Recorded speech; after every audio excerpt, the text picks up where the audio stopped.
Hi, thanks so much. Thank you everybody for your patience with a little bit of stress in the background here. Perfect, like Angie was saying for our topic.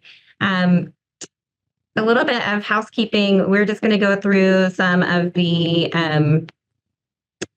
slides here. Here's our learning objectives. And, we're going to just look at the HPA axis, adrenal anatomy and physiology, the stress adaptations we see. I'm going to identify some key patterns, different stages of dysfunction. We will also dive into critical testing. So thinking about like diurnal cortisol testing, we're going to look at urinary, the cortisol awakening response, and then also special topics in thinking about how, gut health and neurotransmitters are also all intertwined in this HPA axis health.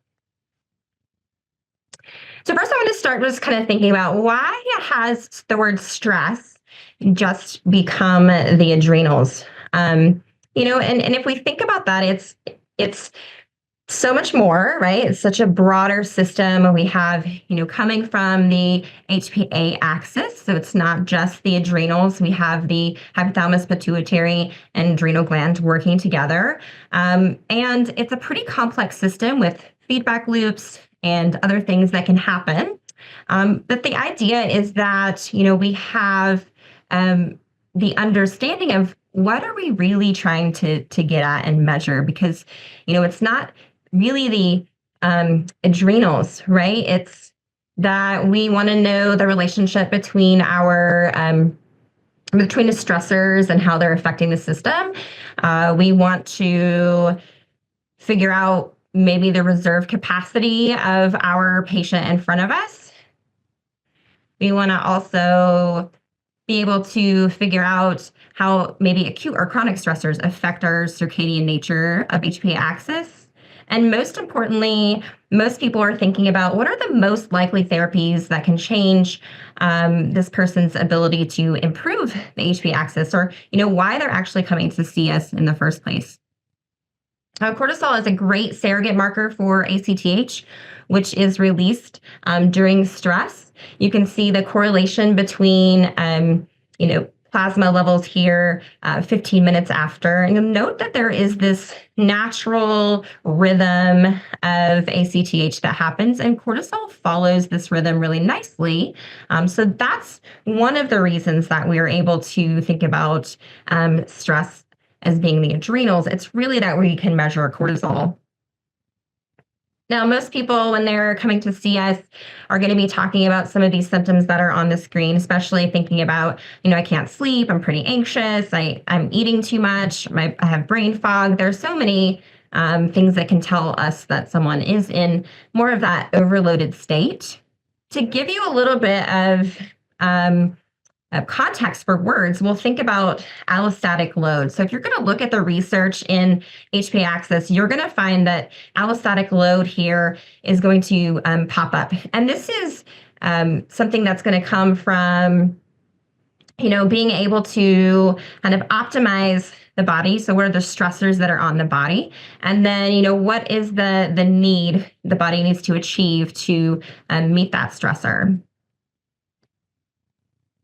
Now, allostatic overload is going to be more of that wear and tear that results from excess stress or the efficient management of that allostatic load that we were talking about.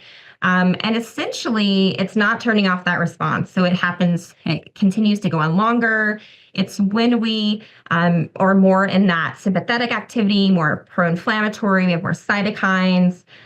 We can even see things like, for example, I put that here. It's a short-term solution for the need for energy, because our brain and our muscles will need energy when we're under stress.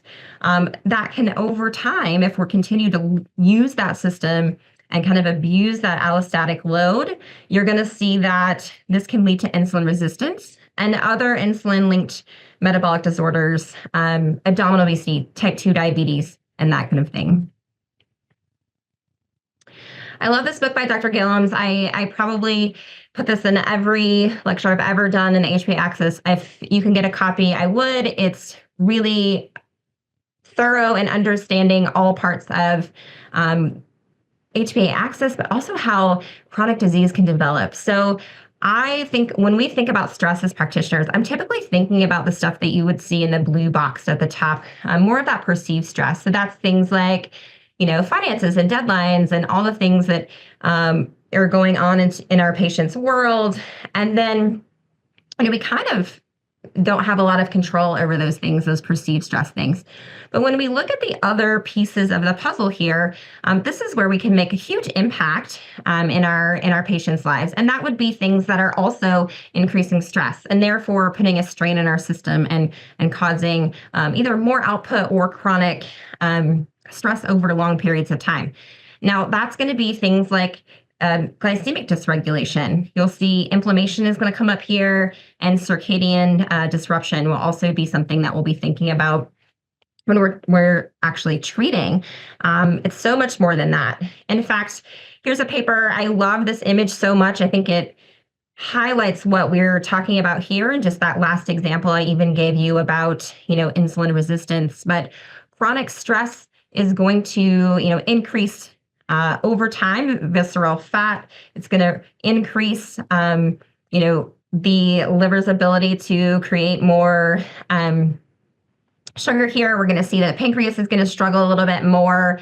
And, eventually we're leading into more metabolic syndrome look, but maybe type 2 diabetes, those types of things, insulin resistance. And every time we continue to access cortisol, just by the nature of cortisol in general, it's going to be putting a stressor on this system. It's always going to try to feed the brain. Anytime we're under chronic stress, it's a protective mechanism, and the brain really likes sugar.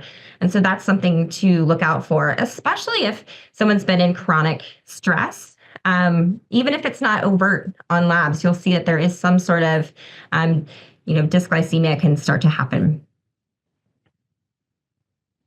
Another interesting thing to think about is, and it might be putting stress on a system and a feed, it's an interesting loop, as cortisol. So cortisol is actually increased during times of inflammation. Now, in the short term, not so much. In the long term, it's going to be a vicious cycle that feeds itself with increasing cytokine activity and then leading to kind of a loop of more cortisol output for the same cytokine activity. So patients with inflammation is also just another hit on that HPA axis. It's causing it to work a little bit harder. It's leading to that chronic stress. I love this image here. If you get a chance, this is probably the best paper it's going to go into so much more detail than what we have time for here.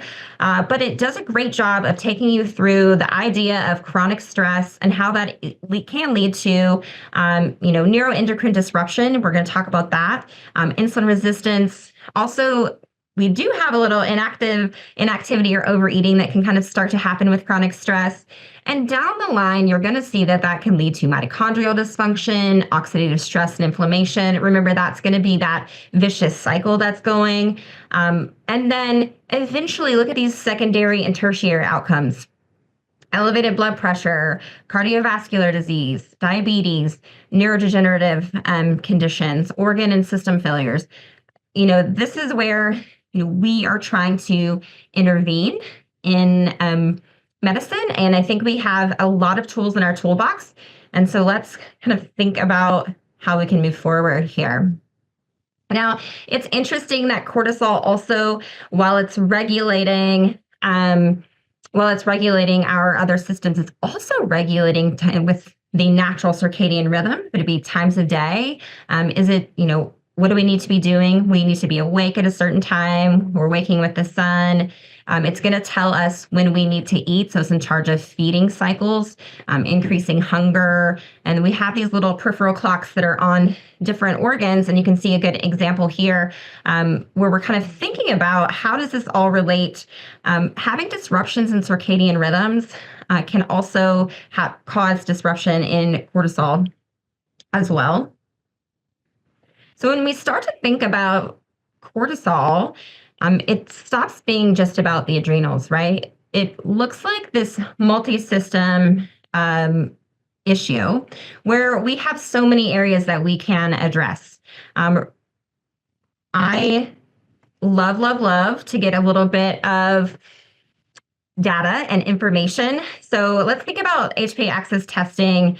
There are a couple of options here when we're thinking about at least diurnal cortisol. There's going to be 4 tubes. You're going to collect AM, noon, evening, and PM. You can also think about adding DHEA here to look at the HPA axis. We're going to talk about the cortisol awakening response, which will give you some data a little bit upon waking. And you can add that cortisol awakening response to any adrenal profile. So pretty helpful to get a thorough examination of your patient's HPA axis.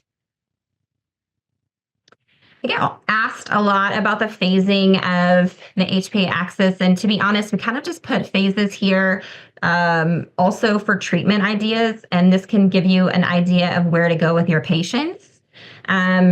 We have no real established, we'll say, phases, but I wanted to take you through, like, this is going to be phase 0. On the report, this is no dysfunction, right? This is a perfect rhythm. I really rarely see this. It does come across every now and then, but this is what it would look like straight in the green. This green is going to be the optimal level. We also have some functional ranges. They're going to be on either side of that. So that light blue and that yellow are going to be low range and upper range respectively. And of course, the darker blue low and the red being high.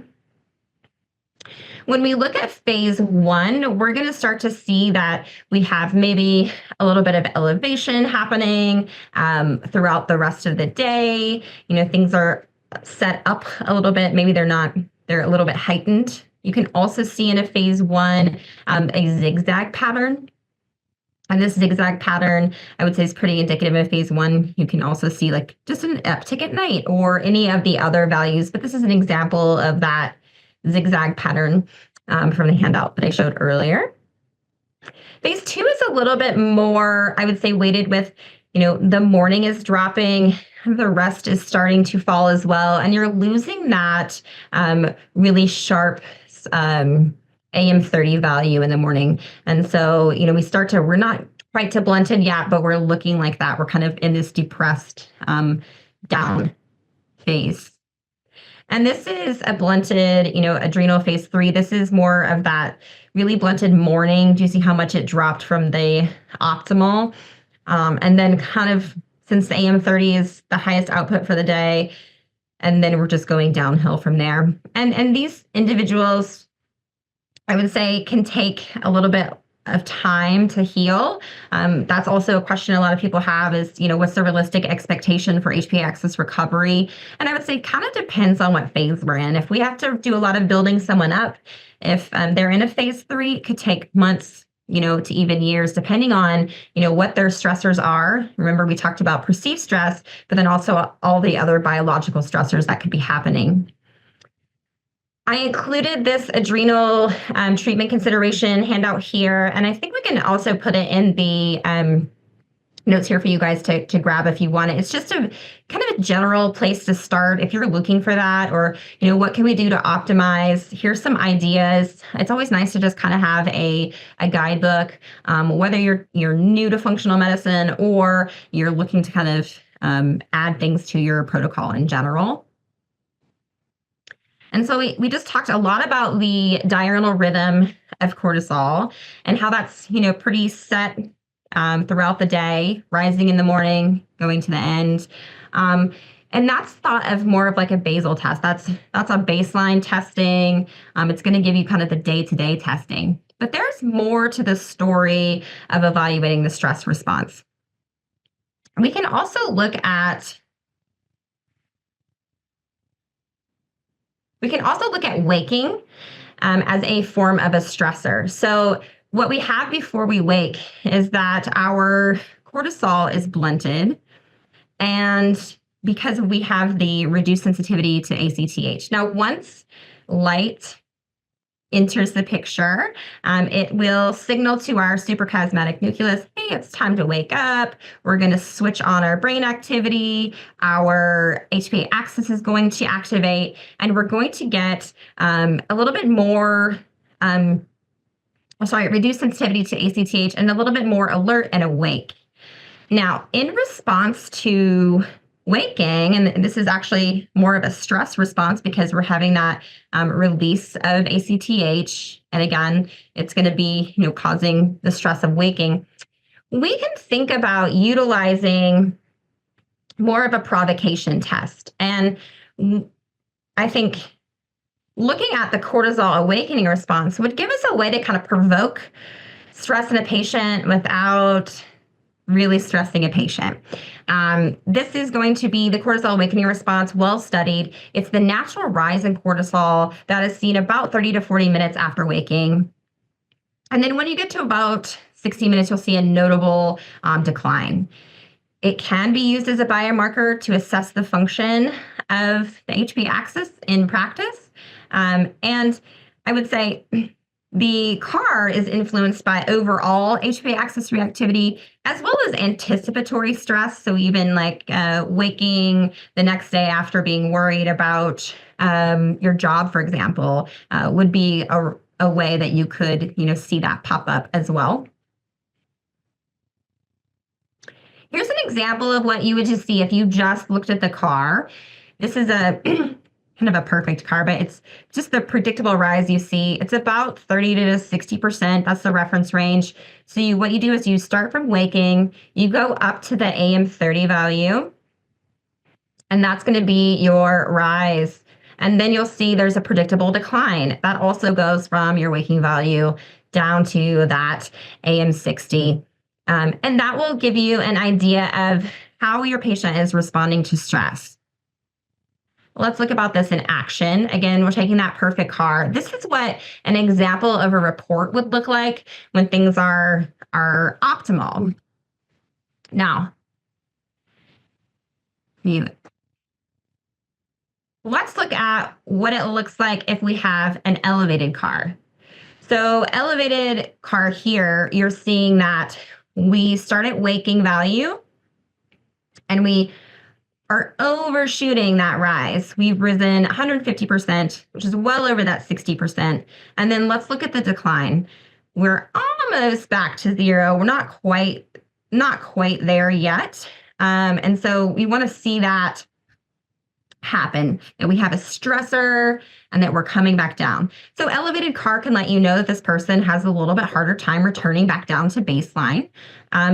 It doesn't always have to be necessarily maladaptive. We can see that ongoing job-related stress or perceived stress can increase a CAR.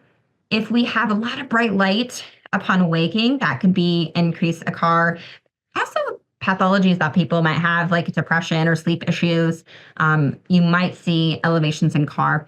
Ovulatory phases in the menstrual cycle, if you're not testing hormones and you're just testing cortisol level here in the CAR, and someone's in an ovulatory phase, this actually, an elevated CAR might not be pathological. On the other side of the coin, you're going to have a blunted CAR. Now, you can see here that this is I would say more of a serious, just a more difficult pattern to come back from. Not impossible, just takes a little bit more work. Getting that AM30 cortisol to be a little bit higher, increasing that rise. And then also ensuring that once we have increased the rise, we're coming back down to baseline. So, I would say things for a blunted CAR would be, potentially chronic fatigue, PTSD, sleep apnea, so many things. Chronic inflammation can pop up on there. And even, we talked about morning sunlight and elevated CAR. Well, lack of morning sunlight can also give you a blunted CAR. So we work really hard on the sleep hygiene of creating a dark environment, but we also need to, wake our patients up. A blunted CAR, I would say the treatment strategies would just be a little more, adding a little bit more to their plan. So maybe you're doing things like a light box in the morning, and maybe you're having them do some sort of exercise or be outside, in addition to all of your other protocols that you might endure with HPA axis. You can also shift by knowing the CAR here to adding some things that can help improve the output of the HPA axis. And you can see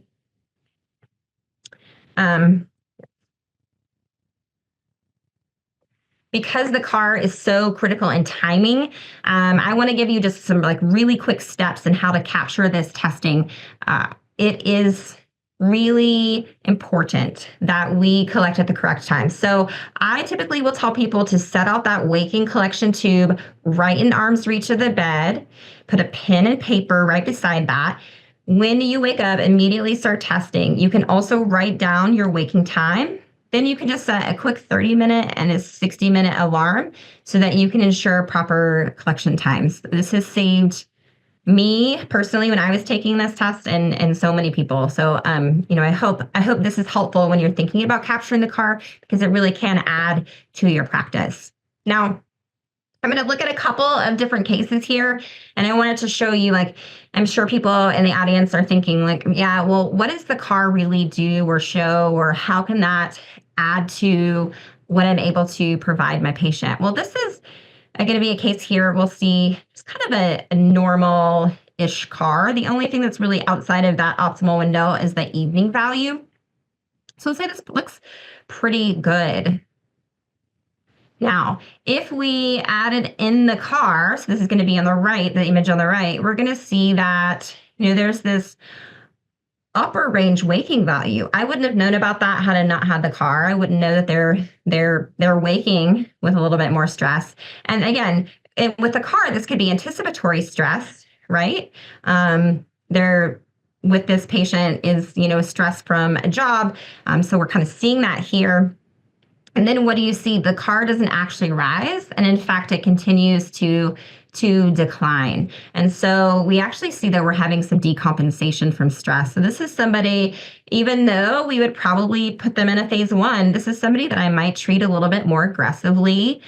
This is someone that I might, talk to about, job environment and that kind of thing. But then also if there's any area in those big 3 that we were talking about, right? Metabolic, issues, inflammation, sleep. Is there anywhere where we could tweak? We definitely want to do that because that will take a little bit of strain off of this person and help the system kind of come back to life. Here's another case. This is more of a flatliner picture here. This is more of like the phase 3 that blunted that you'll see.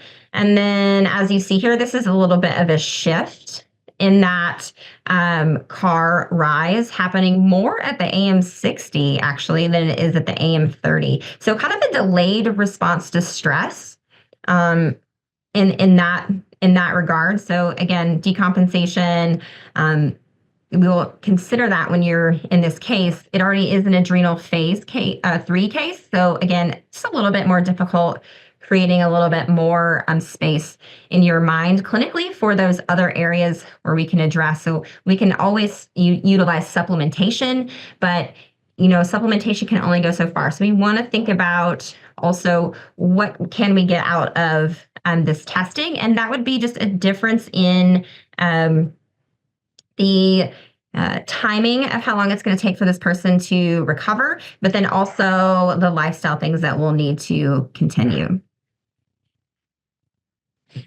Here's another example, and I think this is the last one. Yeah, so phase 2 here. This is the difference here. If we wouldn't have seen that this person, in their response to stress, they do kind of the opposite of the other 2 cases. This person gets stressed and then they stay elevated throughout the day. And so again, are there some interventions that we can do in the moments of stress? And then also, are there other areas within the HPA axis we can help? And then are there other biological things that we can help in this case that maybe can help reset dysfunction? And here we see, an addition of that cortisol in the urine as well. So urinary testing, what can it add to the story? It's interesting that we can also see by nature of that urine testing that 11-beta HSD enzyme, which functions in the kidney, It also will help take our cortisol that's active and turn it into cortisone.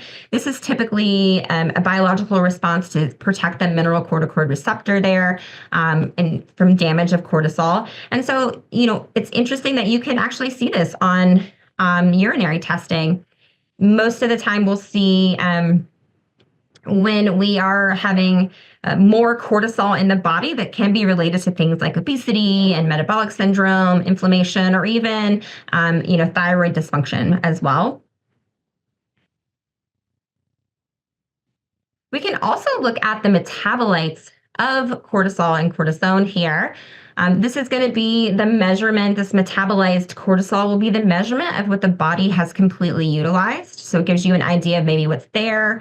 Remember that when we are testing in the urine, we're looking not just at the HPA axis itself, but we're also looking at body influence.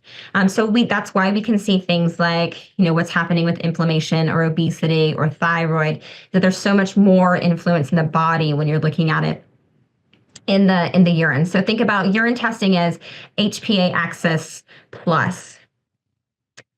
The other things that you can think about here I have just a little picture or an example of, what it might look like. The top is a dial that's the 11-beta HSD activity. I've shown you a little bit of a picture here where someone is favoring cortisol. And if you look at the cortisol graphing here, we have cortisol and cortisone there. The cortisol is in the elevation, in the waking. Remember that in the nature of urinary testing, it's not just a set point in time like it would be if we were doing saliva. It's more of a pooled sample because of the bladder. And so that AM waking value here, unique to urinary testing, is that I'm going to be able to see potentially what's happening overnight. So in this case, this patient has a little bit more cortisol happening overnight. The cortisone is responding to that. It is also elevated, but questions to why that could be. Was there something that happened in the middle of the night? Did they get up to take their sample and they dropped everything and things went awry? They stubbed their toe?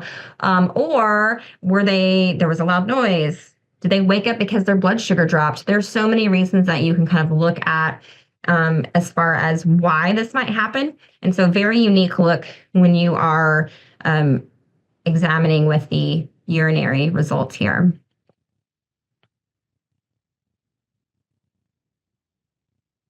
And then when we see those high cortisol metabolites, we don't necessarily need to support cortisol, right? It's not that we need to build them up.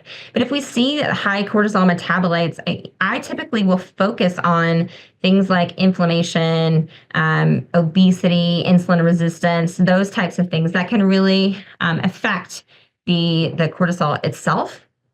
Also circadian rhythms, we're going to talk about in just a little bit. We're going to talk about things like gut health. Those are things that come to mind when we have these high cortisol metabolites. Again, because it's such of a bodily influence with the metabolism.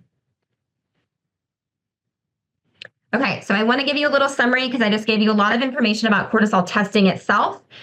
So when we're thinking about salivary testing, we have two kind of basal option would be a diurnal pattern. So it's good for baseline.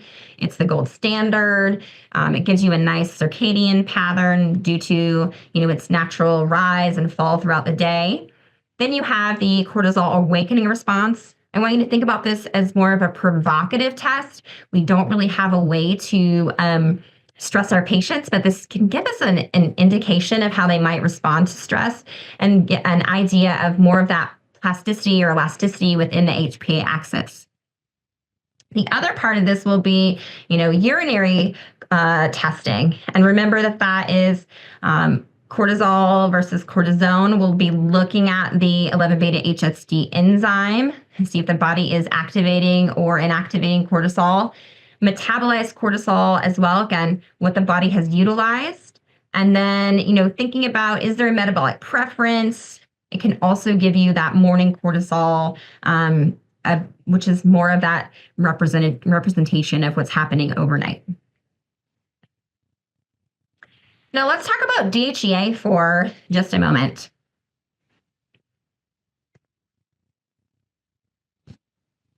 I want to talk a little bit about DHEA and the fact that DHEA is also in the adrenal gland. It is made, if you see here, in a different layer of the adrenal gland. And so it is still stimulated by ACTH. And why we think about DHEA in relationship to stress.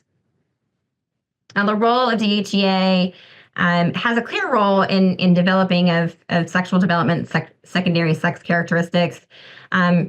But for many years, it was just thought that it was a precursor for testosterone and estrogens. However, again, we understand now that in adulthood, it can be secreted in response to our stress hormones. So ACTH stimulation, just as cortisol is. So we can even look and see the levels of adrenal gland can begin to peak around, a certain age, and we start to rise, and then they also will level off into a trough and drop over time. There's also some reports showing here that DHEA can be anti-inflammatory. It has anti-sclerotic activity, anti-diabetic activities, anti-inflammatory in nature as well. If you're looking at a report here, this is just an example of seeing low DHEA pop up here. In urinary testing, we're also testing DHEA. In the urine, however, we also can look at DHEAS, which is the sulfonated form. I think about that as the storage formulation. There are some calculations that will be in the urinary testing that can also tell you DHEA plus DHEAS, giving you the total pool of DHEA.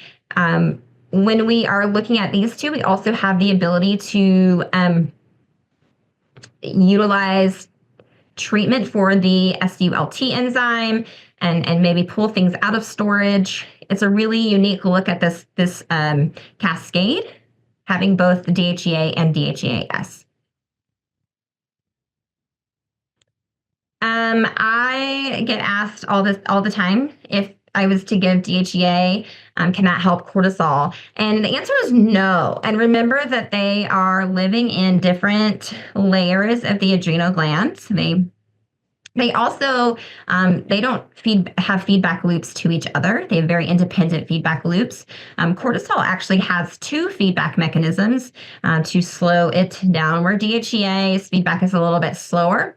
So you might see that, cortisol could rise, ACTH stimulation could happen there, and then DHEA might stay maybe even elevated for a little bit longer than cortisol, but they don't communicate with each other. Reminder about DHEA dosing. Physiologic dosing, which is not replacement like you see above for Addison's disease, most likely won't exceed, that 15 to 50 for men and 2 to 25 for females. Now, you'll start to see that a good starting dose, if you are new to this or you don't know where to start, maybe 10 milligrams for a male patient, 5 milligrams for a female patient. And it has all kinds of routes of administration, oral, sublingual, or topical. I want to remind everyone in the audience that DHEA supplementation is not for children. Their adrenal glands will not produce DHEA as their layer. Their zona reticularis in the cortex is at rest. So you don't want to give a child DHEA because it can promote early puberty and or a fusion of the epiphyseal plates, so leading to, reduced height. Okay. Here, I just want to recap that we're not just measuring the adrenals, but the HPA axis in general. So that's both stress-induced alterations as well as patient circadian rhythms. The cortisol awakening response, again, is that provocation test. Timing is critical for interpretation, so let's make sure that we have that dialed in. And then, urinary metabolite testing can give us more insight to how the body is utilizing cortisol and what the body's influence on that might be. And then we can also see that, DHEA is an important marker of adrenal health. It's more than just a pro-hormone. It is stimulated by ACTH. And we should, think a little bit about that as we're looking at our HPA axis. I want to move on now to neurotransmitters and get an idea of, what's happening during the stress response with neurotransmitters. So as you can see, we have receptors for neurotransmitters in almost every single system throughout our body. So not just in the central nervous system. And so therefore, we're going to see this, acting in relationship to stress as well. Of course, we have neurotransmitters from the short-term stress response, and that's going to be more of our epinephrine and norepinephrine. But let's look at some little, I would like to say little, maybe unknown facts here.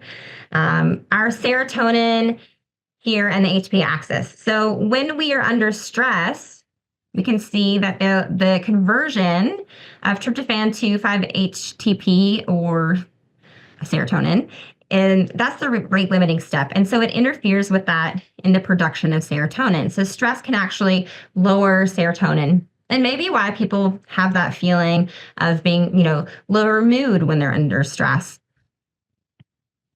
What we also know is that serotonin is involved in the healthy HPA axis function as it facilitates, the release of ACTH, and then also promotes the release of cortisol and DHEA. So low serotonin is also contributory to the depletion of cortisol. So we see that relationship there. And here we see chronic stress, and nothing like stress. This was thinking about, I don't know, back into our COVID era stress, or even just coming out of that. And here we see that in creation of our catecholamines, norepinephrine and epinephrine. Remember, these are the first responders to stress. If we have, lower amounts of cortisol here, it's going to be harder to create those catecholamines to respond to stress, to give our body all of the, things it needs to respond to stress. So here you can see that, and this is in the norepinephrine to epinephrine ratio. Here is high, and that's what you're seeing here, is the conversion between norepi to epi is low, and that is where cortisol comes in. It's also where this methyl transferase needs a methyl donor, something like SAMe might be helpful. But this pattern would let you know that your patient is under a more significant stress or more of a chronic stress picture. And this is on neurotransmitter testing. Now, it's impossible to talk about stress without talking about gut health. And I wanted to bring you back to this image where we have now established that there are so many ways that we are actually activating cortisol than just deadlines and relationships and that kind of thing. So now we've talked about circadian rhythm and glycemic control and inflammation. And I want to touch on that a little bit because when we think about gut health and the HPA axis, stress, to me, I'm going to think intestinal permeability. So this is an interesting study. And basically what we see here is that the Norwegian army did a study with their soldiers. And what they found was under stress and anxiety, they also saw a shift in the microbiome. And then this can also relate to intestinal permeability. And they saw that also equated to inflammation, and that they were able to think about how to treat that by reversing with some diet here. Now, there is this wonderful, I would say, setup for our gut. And in a perfect world, we would have this really nice mucus barrier coming from soluble fiber. We would also see that would be from gut bugs that would be producing things like butyrate and propionate. And then we also will have these, if you see that everything is kind of very tight together. So we have these tight junctions happening. Nothing's really coming through. We have the ability to signal what we need from the lumen here.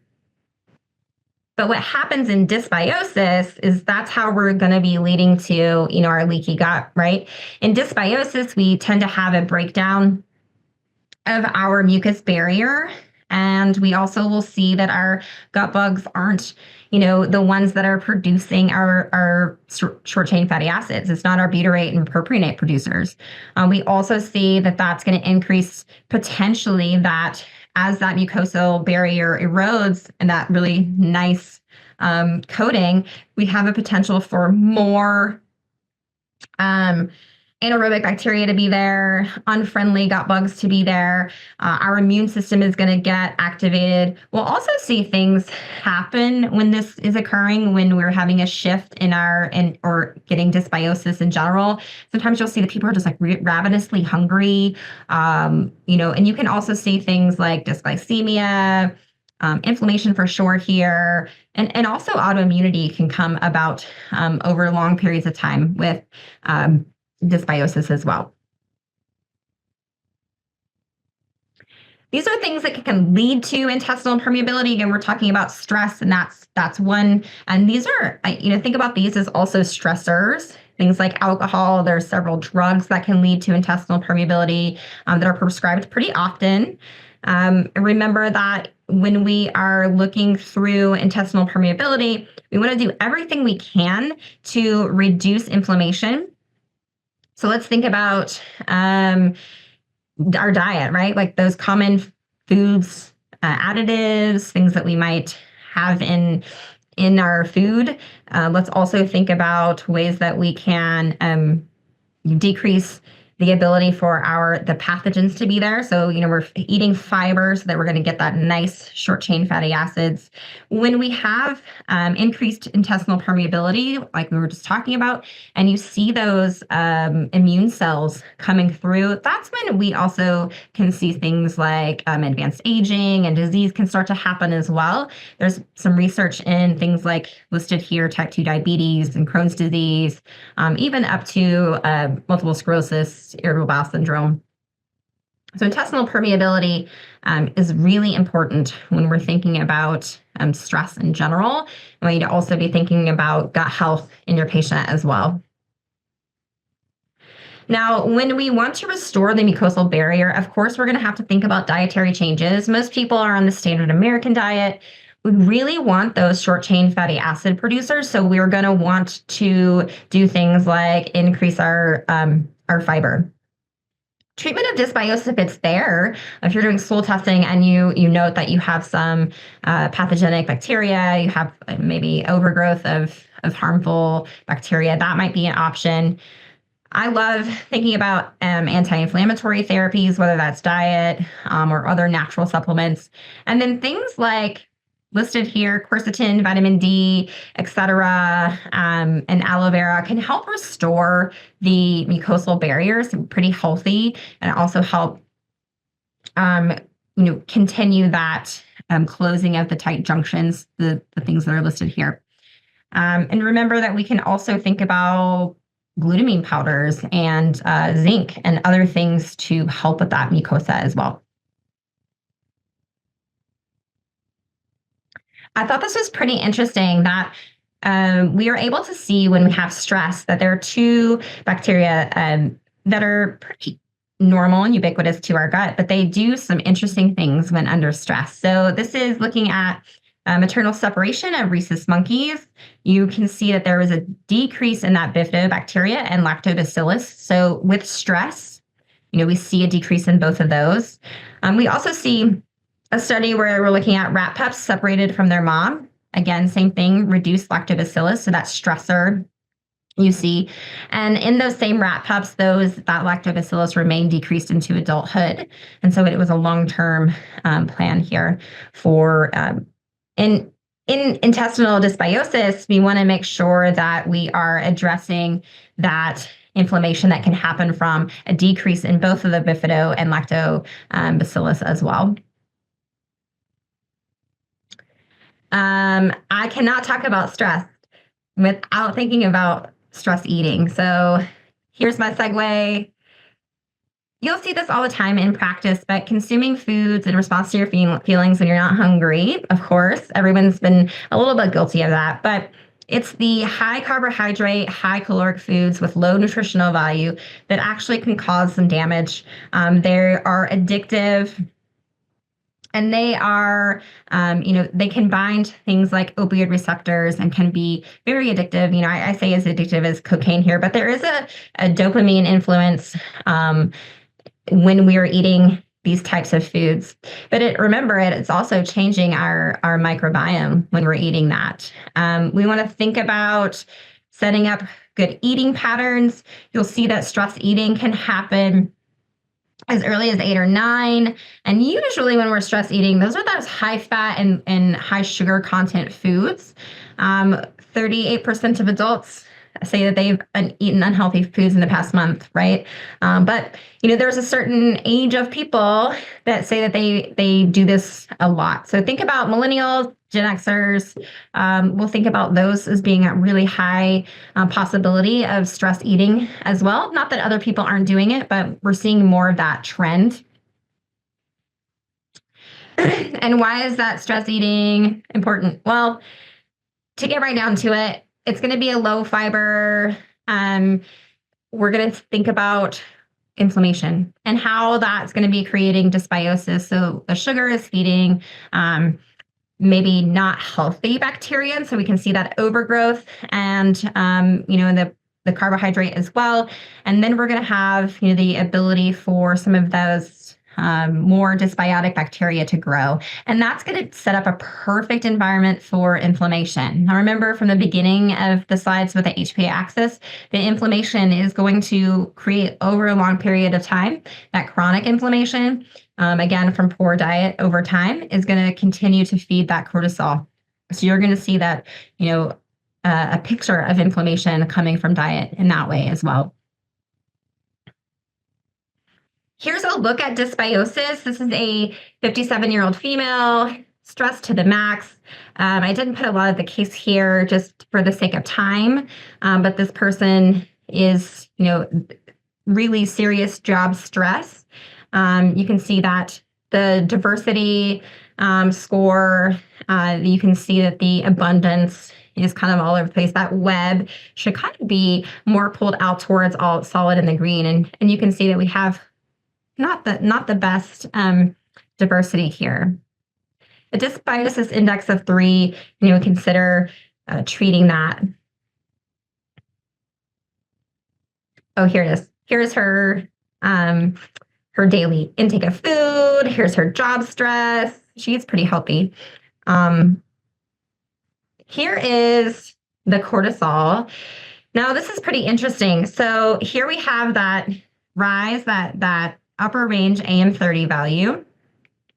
And then look at noon, evening, and night. So she's set up for cortisol pretty high throughout the day. DHEA is low here. We can think about that as well if we wanted to add that in. But I definitely want to address cortisol and what's happening throughout the day. I want to see maybe what there's possibilities, and we can modify some lifestyle factors, some diet factors for sure. Here you see within her gut testing that she does have some dysbiotic findings here, so imbalance in the butyrate producers and those barrier protective bacteria. And you can see that here at the bottom in the yellow, you'll also see that it's going to be butyrate, and that's going to be our short-chain fatty acid producers. Our short-chain fatty acids are low. Fiber. That's going to be this person's new dietary change. And then, a moderate zonulin factor here showing us that we have some intestinal permeability.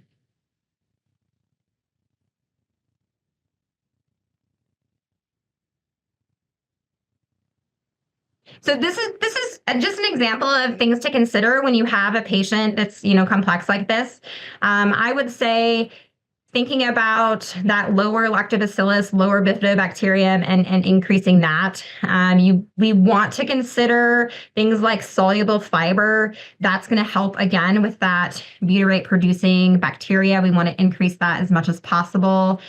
Think about, omega-3 fatty acids. We're going to treat that. Low elastase was also in here. And I'm sorry, I don't know if I mentioned that, but we're going to think about digestive enzymes there. And then think about how to repair that mucosal barrier.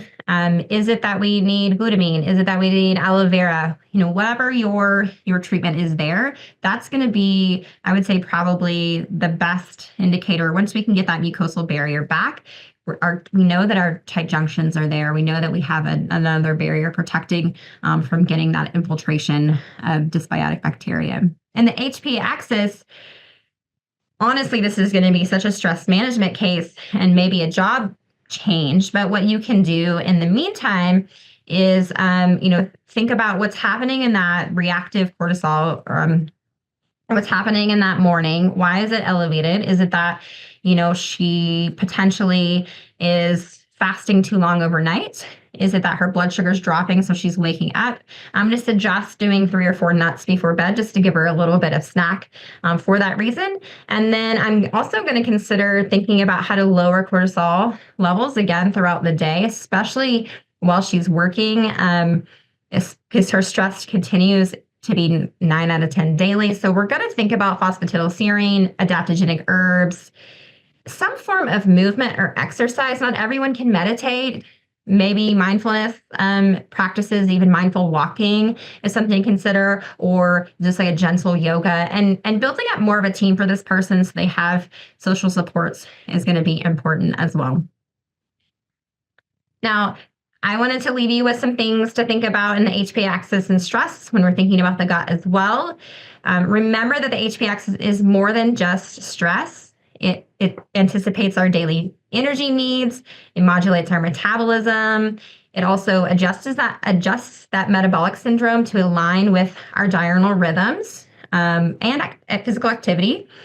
It's also, during emergency, it's going to override our normal functions and prioritize survival, right? So we're going to see that the energy demands of right now are actually going to cost us in the future.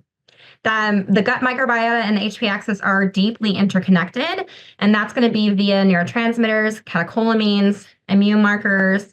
And I hope you also get that stress alters gut function through increasing intestinal permeability and shifting that short-chain fatty acid and the microbial composition. Remember the Lactobacillus and the bifidobacterium. Stress-related behaviors like stress eating can further increase that disruption in the gut microbiota, and that's a big feedback loop that we'll see quite frequently in practice.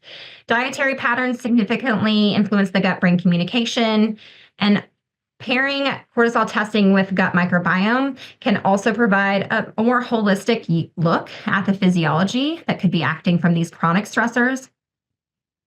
And I also want to leave you with that true stress resilience does come from supporting both the brain and the gut. Okay, I think I might have time for questions.